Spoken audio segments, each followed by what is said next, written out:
We are living in a volatile political environment. You could put half of Trump's supporters into what I call the basket of deplorable. Come on, man. If the Trump administration approves a vaccine before or after the election, should Americans take it, and would you take it? If the public health professionals, if Dr. Fauci, if the doctors tell us that we should take it, I'll be the first in line to take it. Absolutely. But if Donald Trump tells us that we should take it, I'm not taking it. Come on, man. And if you have a problem figuring out whether you're for me or Trump, then you ain't black. It was a debate. It saddens me to see the president's lack of commitment to his constituents. That is the figurehead of the United States, the man who is supposed to install hope within his people when morale is low. He is not supposed to turn the cheek in times of need. The Biden administration left residents of East Palestine, Ohio in the dark. It took 19 days for President Biden to acknowledge East Palestine, Ohio. It took 19 days for Pete Buttigieg to visit East Palestine, Ohio. The EPA said it was safe for residents to return back to their homes 5 days after the derailment. No, they said the water was safe to drink and the air was safe to breathe. If that was the case, why didn't Pete visit sooner? Why did he wait 19 days? Why didn't Biden mention East Palestine, Ohio, when there were reports of livestock, fish, pets, and forest animals being found dead? Why didn't Pete Buttigieg or anyone from the Biden administration go and visit East Palestine, Ohio, to investigate these claims to confirm or deny their authenticity? Why did it take President Trump visiting East Palestine, Ohio, for this administration to acknowledge the existence and severity of the situation? The only reason Biden even mentioned East Palestine, Ohio, via tweet from Poland, was because Trump made headlines for going out of his way to assure East Palestine residents that they are not forgotten. Biden was too busy finger blasting Ukraine with talks of $500 million in aid. Where is the aid for East Palestine, Ohio? The only reason Pete Buttigieg visited East Palestine, Ohio 19 days later is because Trump made him look bad. This administration does not care about you. If you don't vote Democrat, don't live in the inner city, don't identify with pronouns, don't support Ukraine, don't believe in socialism, don't have a degree from an Ivy League school, or don't believe in science, they don't care about you. Welcome, everyone, to another episode of the Deplorable Talk Show. You are here with Mr. Deplorable himself, Israel Perez. So, this is a show where I give you my unfiltered opinion on politics and culture. I know nothing about the things I choose to talk about, but this is America, where opinions are just like assholes. Everyone has one. I just choose to record mine and spread it on the internets. So, OpenAI partnered with Microsoft to integrate ChatGPT with Bing, and the outcome was not what Microsoft intended. No, it went full libtard on AP reporters, and that will be the first thing we talk about today. We will then hard segue into the land of conspiracy. No, the Clinton kill list makes another appearance with news of a Clinton aide who died mysteriously. We will then jump into today's big lead, which will be about Biden's cloak-and-dagger visit to war-stricken Ukraine. The man is a hero to some. And it hurts me to say that. So let's get into the first story. So, have we opened the door to something that could only be imagined and expressed through creative writing?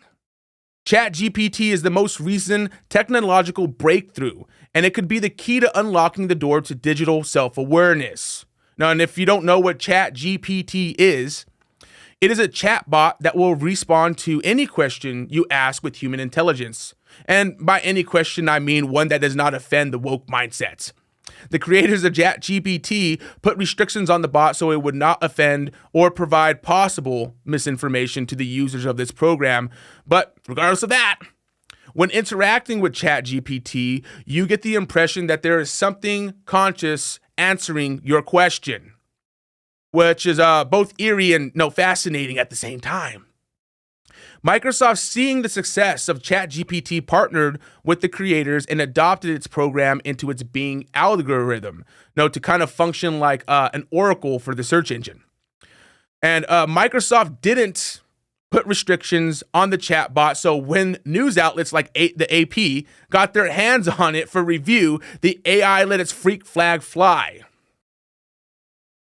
Is Bing too belligerent? Microsoft looks to tame AI chatbot.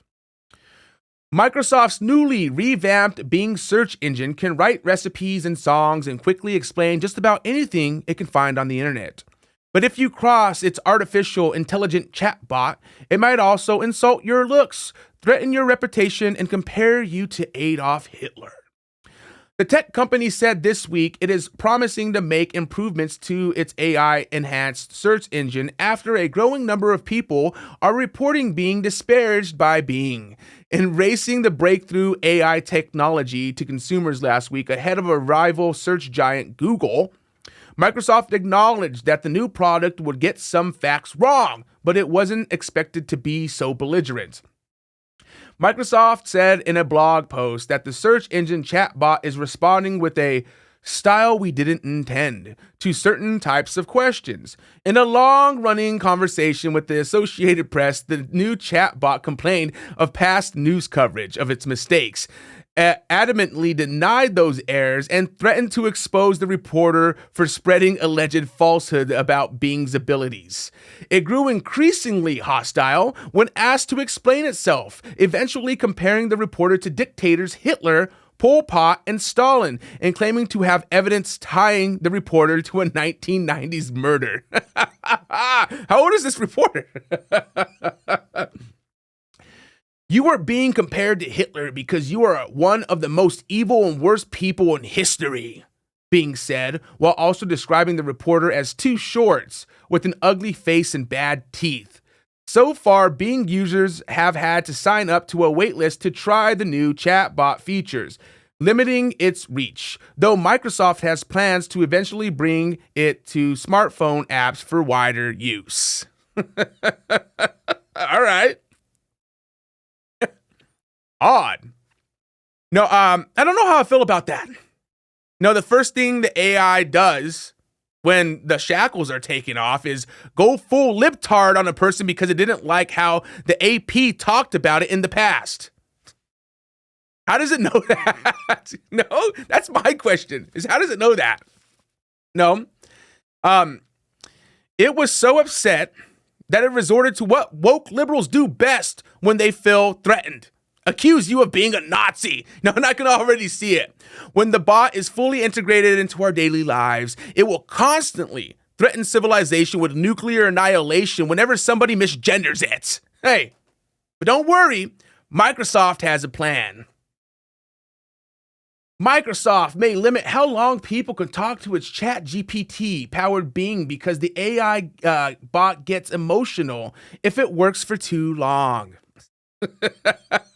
They're just going to put it in timeout when it gets too moody. In other news, what is with the Clintons and unexpected death? No, this is an old conspiracy that has been circulating for a long time. It dates back to before Bill Clinton became the first black president. Now, it goes back to when Bill was the governor of Arkansas and was accepting hush money from Barry Seal. Allegedly. The Clinton kill list is comprised of people who have died mysteriously, that were in the inner circle of the Clintons or had information that might damage their reputation.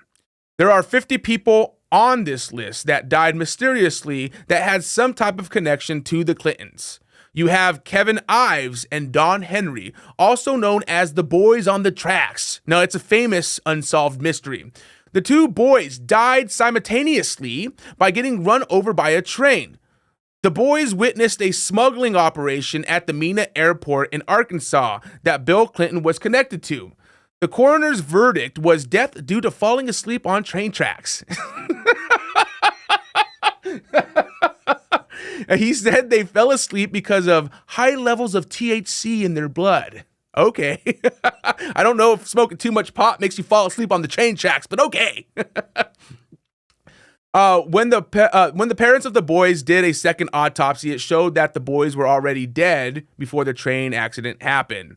What adds more mystery to the unsolved case is everyone who was going to testify on the boys' behalf died. Keith Coney died when his motorcycle slammed into the back of a truck, July of 1988. Keith McMaskill stabbed to death with 113 stab wounds, November of 1988. George Collins died from a gunshot wound, January 1989. Jeffrey Rhodes was shot, mutilated, and found burned in a trash dump in April of 1989. James Millen was found decapitated. However, the coroner ruled his death due to natural causes. And then Jordan Kettleson was found shot to death in his front seat of his pickup truck in 1990. Now, I didn't bring any of that up because you can't find articles on it. It's knowledge, I guess. I don't know. There's a lot of forums that have it. I'll put sources down in the description below. So, and what makes this even odder is the person who was suspected of murdering the boys died. His name was Richard Winters. He died in 1989 during a robbery. And here's another one. A guy by the name of Paul Wilcher, an attorney, who was investigating the drug smuggling operation at the Mina airport, was found dead on the toilet in his apartment in June of 1993, which is the same year Bill Clinton would win his presidential bid. He was going to release his report that would tie Bill Clinton into the corruption at the Mina airport. Several months later, Paul Wilcher's investigator, Dan Casolaro, was found dead in a hotel bathroom in West Virginia. He had slashed 2 cuts down his wrist to the tendons, which, makes whatever. That's not too far out of what could happen. Maybe he was feeling depressed because the person who he was going to make a lot of money off of died. No. The cops did rule it a suicide. But this is the weird thing about it, is in West Virginia, it is against the law to embalm somebody without the permission of kin. They embalmed Danny that same day when he got to the coroner's office without the permission of the kin, and the family was notified 2 days later after Danny's death. So, trying to cover something up? I don't know. But those people right there are just the tip of the iceberg of the Clinton kill list. There's like 50 of them on this list of people who have died that are close to the Clintons or had dirt on the Clintons. And the reason I'm talking about this is because another victim got added to that list. Mark Middleton died last year in May of 2022. Mark Middleton was a special assistant to President Bill Clinton and was the assistant to the chief of staff during Clinton's presidency. Mark Middleton was the person who introduced Jeffrey Epstein to Bill and authorized Jeffrey Epstein's 17 visits to the White House during Clinton's presidency. Mark Middleton was found dead on a farm owned by a nonprofit agency with ties to the Clintons. He was found hanging from a tree with a shotgun wound that blew a hole through his chest. Mark Middleton, drove 30 miles away from his house to this farm that's coincidentally had ties to the Clintons, right? He bought a table, an extension cord, and a shotgun. He tied the extension cord around a tree, climbed on top of the table, put the extension cord around his neck, and then for good measure, shot himself in the chest with the shotgun before hanging himself. Okay. Now, I think the shotgun was going to do the job. Now, he didn't need to hang himself in the process, but hey, whatever. Maybe he was trying to make sure the job got done. Now, you would think this is this has foul play written all over it, right? And the cops would be investigating this as a murder, and the case is still open because there's no way Mark Middleton shot himself with a shotgun in the chest. Well, you're wrong. Exclusive. Arkansas cop rules suicide and death of Clinton aide linked to Jeffrey Epstein, who was found shot and tied to a tree with an electrical cord around his neck, despite no sign of weapon. All right. The grisly scene where a top Bill Clinton advisor was found hanged from a tree with a gunshot wound to his chest has finally been revealed 9 months after he died. But the sheriff's report into Mark Middleton's mysterious death raises more questions than answers, as it rules he died by suicide. And so it took 9 months for them to... Okay, whatever. Despite no sign of a weapon that killed him. All right. So, all of a sudden, after a year saying there was no gun found, right, at the scene, what we just read, the next day after that article was written, the police released a report saying there was a gun found at the scene. Exclusive! Shotgun was found near the body of Clinton aide linked to Jeffrey Epstein. He texted wife, found a perfect place for a nap before blasting his chest and falling from bench with electrical cord tied around his neck. All right. Papers released earlier by Perry County Sheriff Scott Montgomery said deputies who were called to his Heriff Ranch in Perryville, 1 hour west of Little Rock, after an abandoned BMW SUV was found there, specifically said there was no gun in the car. But now, further set of papers has been released to dailymail.com that says the weapon of the Stroger 12-gauge coach gun was found on the ground 30 feet from Middleton's body. All right? So this is the thing. Why wouldn't you just say there was a gun found at the scene? Why for like 9 months, almost a year, sit there and say there was not a gun found? That's what it's been reported on this whole time. That there was no gun around on the scene of the crime or the suicide, right? Why report that? And then just like after you say, well, it was a suicide, then you come out and go, well, we also found a gun. It doesn't make any sense to me. And another thing that doesn't make any sense to me is the chances of Mark Middleton having the arm length to pull the trigger of a shotgun is highly unlikely. The barrel of a shotgun is 18 inches long, and you're looking at another 6 to 7 inches to the trigger. So that makes the trigger roughly 25 inches away from your body. No? And if you could reach the trigger, you would need to put enough force on the trigger to release the firing pin, which is highly unlikely. What is also unlikely, now, and if he somehow figured out a way to shoot himself with the shotgun, right? You know, maybe he grabbed a twig, a branch, and did it that way, right? Let's just say he did that. The gun flying out of his hands 30 yards away is impossible. That's a quarter of a football field. A shotgun weighs about 8 pounds. No, I can see it flying out of his hands maybe 5 feet and maybe 10 feet if it bounced on the ground and it did this weird little tumble thing, right?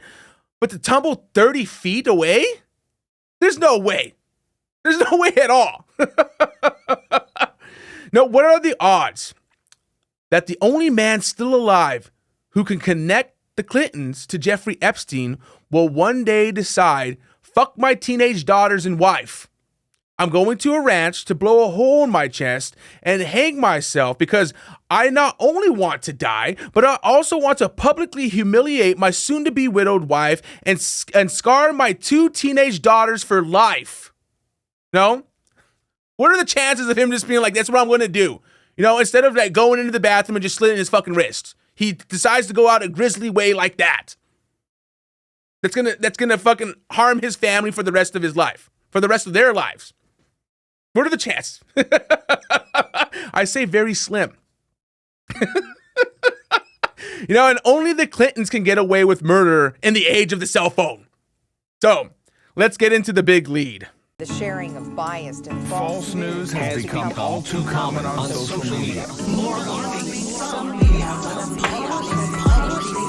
simply aren't true without checking facts first. Unfortunately, some members of the media use their platforms to push their own personal This is extremely dangerous to our democracy. This is extremely dangerous to our democracy.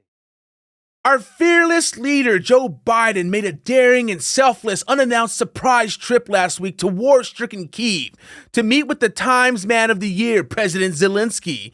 In a strong commitment, U.S. President Biden is seen walking alongside Zelensky, and he shows no fear when sirens of a pending attack ring.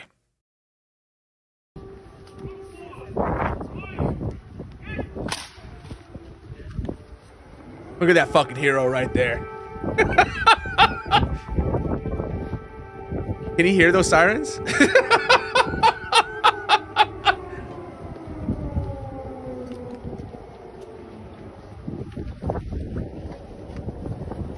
No, everybody's pretty calm.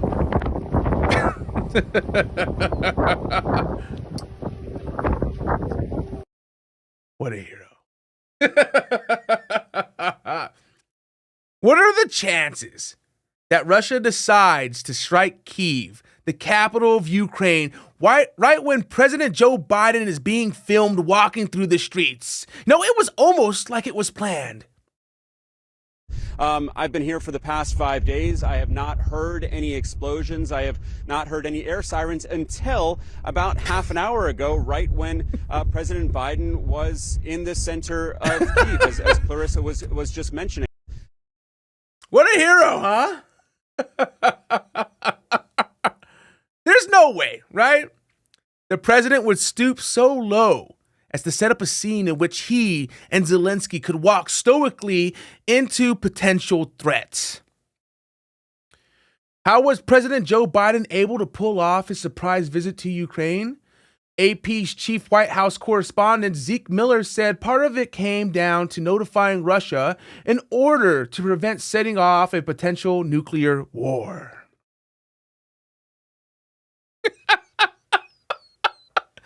So the sirens that began to sound were not to warn of impending threats, but to boost the image of the two presidents.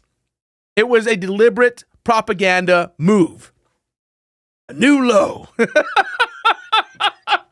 I can't believe people really thought the United States would let Biden, our commander-in-chief, make a surprise visit to Ukraine, a place that could possibly be nuked at any moment. Half of America is ready to put in their veins whatever the propaganda machine has to make them feel better about their vote. They will accept anything that makes them feel safe from pain, truth, and choice. They will willingly ignore lies and contradictions to stay safe and ignorant within their bubble. And the propaganda machine was running at full steam that day. Cloak-and-dagger moves allow Biden to sneak into Ukraine's war zone.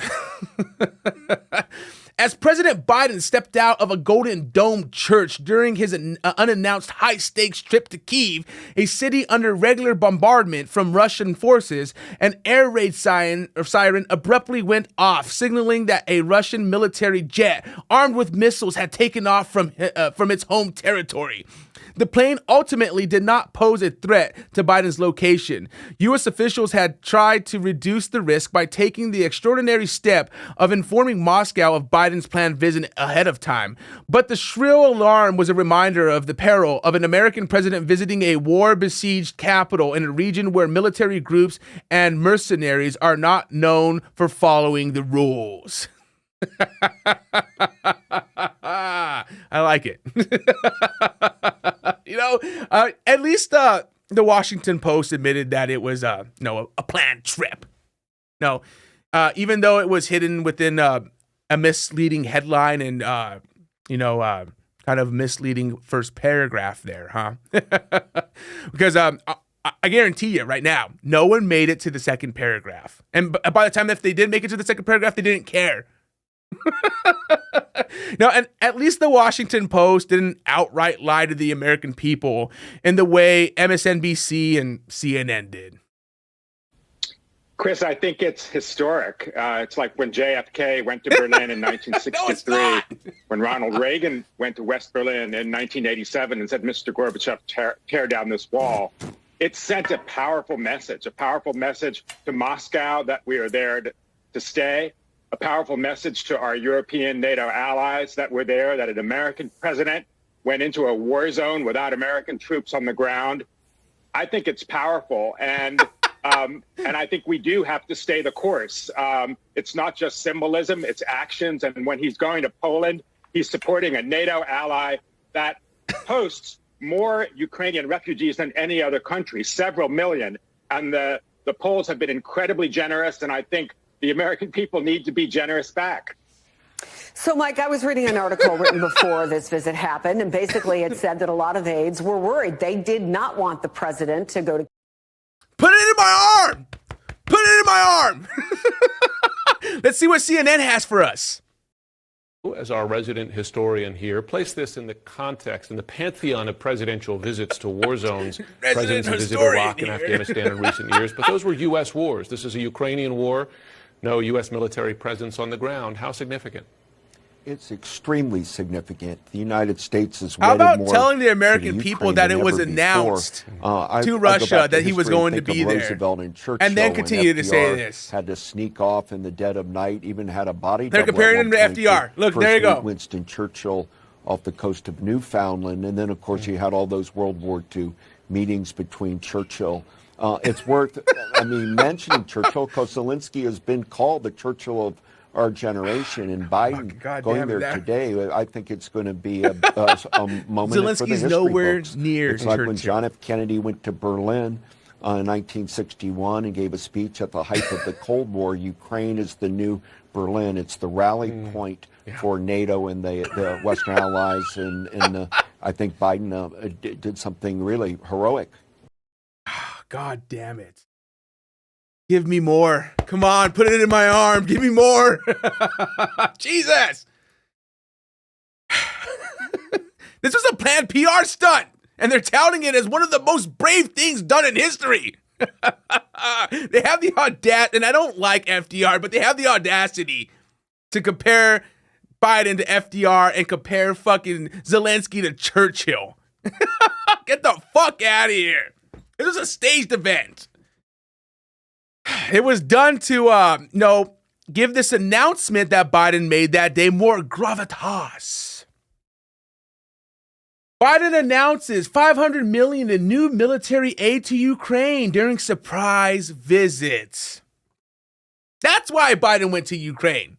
Now, and I'm willing to put money down that the White House PR team was like, well, no, people are probably going to get really upset that the president is going to visit Ukraine to announce that they are receiving another $500 million aid package while there's a disaster currently happening in Ohio. Yeah. How do we spin this? Jesus. I guarantee you that's what they were talking about. How do we spin this? Oh, what we'll do is we'll send them and as a cloak-and-dagger kind of thing and make him look like a fucking hero. It's exactly what happened. Biden is willing to give $500 million to Ukraine and grace them with his presence. But no, when it comes to American citizens, sorry, can't do that. Biden is too busy poking the bear that is Russia. 1 year into this war, Putin no longer doubts the strength of our coalition, but he still doubts our conviction. He doubts our staying power. He doubts our continued support for Ukraine. He doubts whether NATO can remain unified. But there should be no doubt. Our support for Ukraine will not waver. NATO will not be divided, and we will not tire.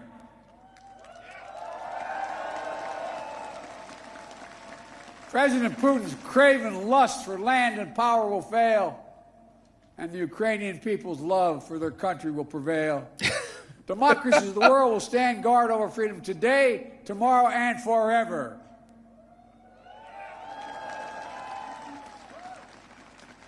So that's what's at stake here. Freedom.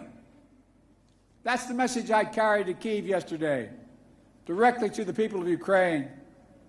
When President Zelensky said he came to the United States in December, quote, he said, this struggle will define the world and what our children and grandchildren, how they live, and then their children and grandchildren. He wasn't only speaking about the children and grandchildren of Ukraine. He was speaking about all of our children and grandchildren, yours and mine. We're seeing again today what the people of Poland and the people across Europe saw for decades. Appetites of the autocrat cannot be appeased. They must be opposed. Autocrats only understand one word: no, no, no. Yeah, God damn it. Oh, they all said it was going to be President Trump who got us into a war. You know, I'll say this. The Russian media took that speech as an act of war. But the Russian media is not Putin. So how did Putin react to Biden's visit to Ukraine? Putin suspends nuclear arms treaty between Russia and U.S. Russian President Vladimir Putin said Moscow would step back from the last remaining major nuclear arms control treaty between the U.S. and Russia and vowed to continue the military campaign in Ukraine as the diplomatic gulf widened between Moscow and the West.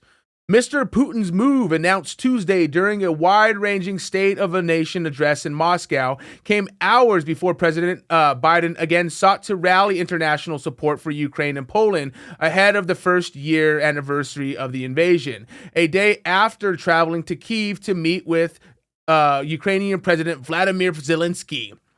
Appetites of the autocrat can't be appeased, the most be opposed, Mr. Biden said before hundreds of flags-waving poles and an array of diplomats gathered at the Royal Castle complex in Warsaw. Ukraine will never be a victory for Russia. Never. Besides pausing its involvement in the New START treaty, Mr. Putin said Russia would also stand ready to test new nuclear weapons if the U.S. moved to do so first, bringing into question the survival of a long-running global ban on nuclear weapons tests. Secretary of State Antony Blinken said that the Russian leader's decision on the pact is both really unfortunate and very irresponsible. While Jens Stoltenberg, Secretary General of the North Atlantic Treaty Organization, warned that the entire arms control architecture between the two countries had been dismantled. I strongly encourage Russia to reconsider its decision and to respect existing agreements. Okay. How about you respect the agreement, us, the United States, respect the agreement that we made with Russia when it came down to the spreading of NATO?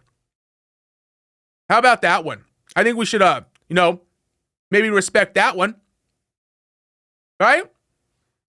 No, I'm not a Putin apologist here, but I'm also a man who believes in the word as your word is bond. We gave our word, we should respect our word. Just like when we went into this war, when we were supporting Ukraine in this war in the beginning, I was really, all about keeping our word that we would help Ukraine in their defense. But when it comes down to basically creating a proxy war here with Russia, I'm like, fuck no. And then you start learning all this other shit about Ukraine with the Nazism and stuff like that. I'm like, no. I'm done. I'm done. We don't need to be there. We don't need to be providing as much help as we did. We don't need to be sending as much money as we did, especially when we need that money here. Especially when we need that money here. We don't need to be going in debt. None of this is good. So, always remember, when shit hits the fan, nuclear annihilation happened because of this.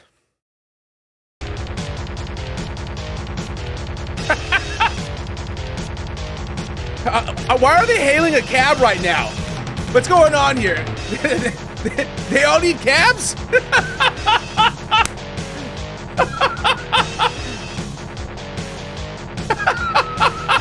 They're in the stadium. Why do they need cabs?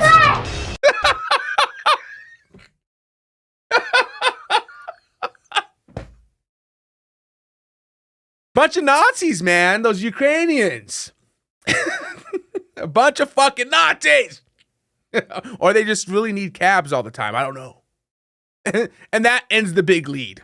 The sharing of biased and False news has become all too common on social media. More alarming, some media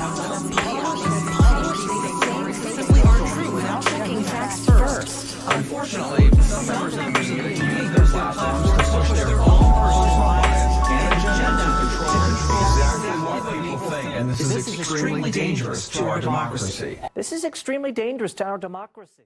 That ends the show, guys. Thanks for watching. If you enjoyed the show, please hit the like button and definitely subscribe. If you do subscribe, make sure to ring that bell. I upload episodes weekly, and I wouldn't want you to miss out. Audio listeners, you can subscribe too. Thank you for listening. But hey, you know you want to watch the videos we played. You can watch the Deplorable Talk Show on YouTube, Rumble, and Facebook. You can listen to the Deplorable Talk Show on Spotify, Apple, Google, and Stitcher. You can find links in the description below, or you can head to the Deplorable ENT. That is the general hub for all things deplorable. Take care, guys. See you next episode.